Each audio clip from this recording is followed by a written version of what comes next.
It's 1:47 in the morning. You sent that email 6 hours ago. One line. Sounds good. Let's touch base Thursday.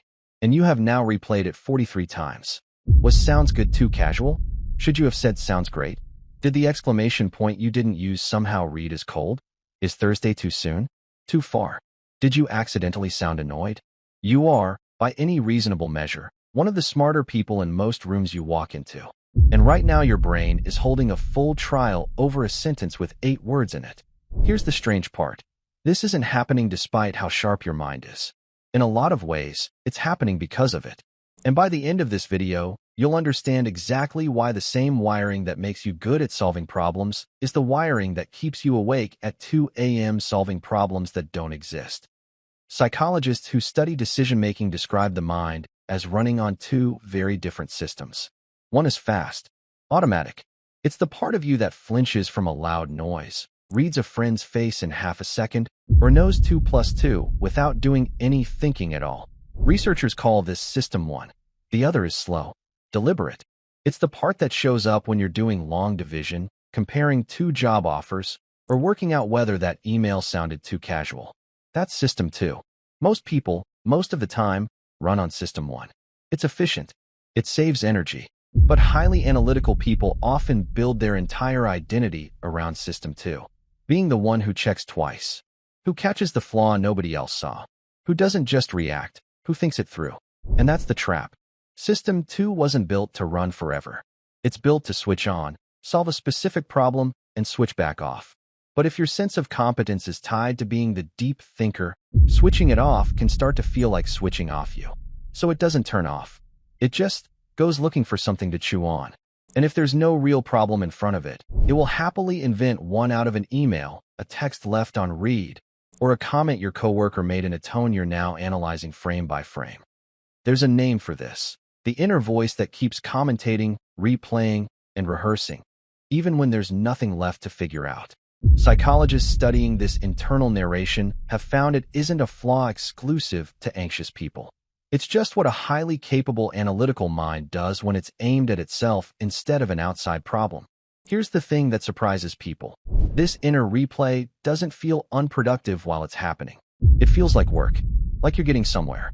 Like if you just turn the email over one more time, you'll finally spot the thing that makes it safe to stop. But that's the illusion.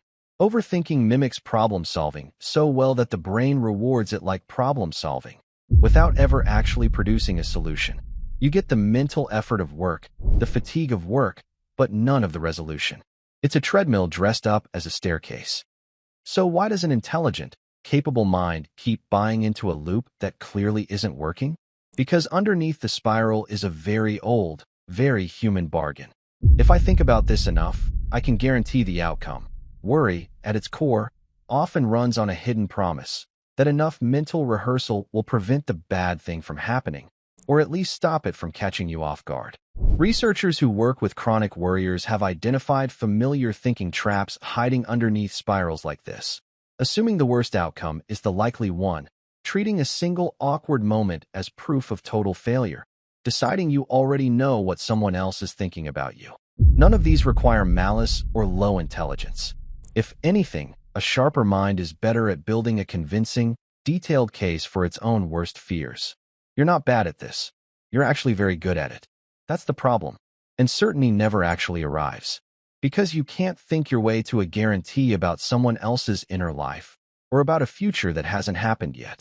So the mind, not getting the closure it was promised, just keeps pulling the lever, like a slot machine that occasionally feels close to paying out. Here's the insight that changes everything, and it's easy to miss because it sounds almost too simple.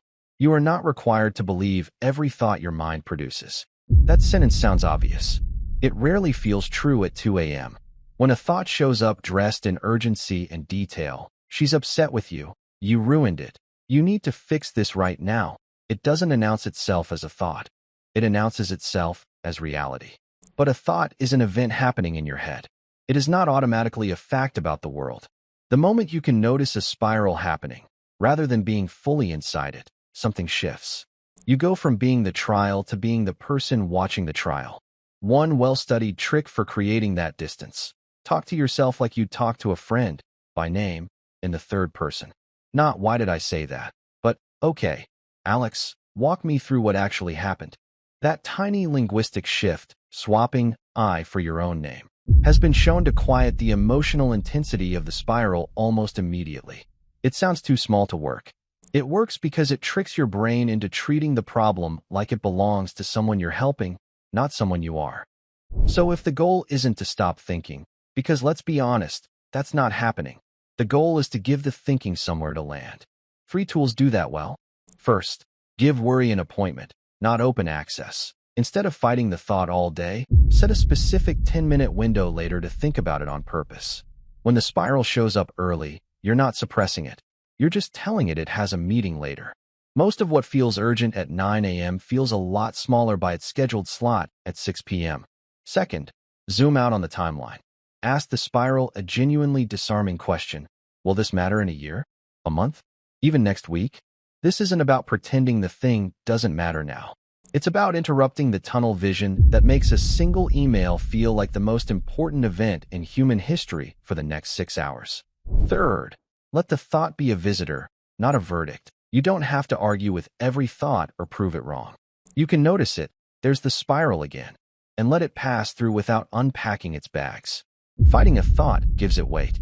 Watching it go by usually doesn't. Here's the realization worth taking with you. Overthinking was never proof that something was wrong with you. It was proof that your mind is powerful, and powerful tools cause damage when there's no off switch. You don't need to think less. You need to know when the thinking has stopped being useful and started being a loop. The email is sent. The meeting is Thursday. And the version of the story your mind wrote at 1:47 a.m. was never the only possible one. It was just the loudest. If your mind does this too, replays, rehearses, holds trials over 8-word emails, you're not broken, and you're definitely not alone. If this helped you understand your own head a little better, subscribe. There's more like this on the way.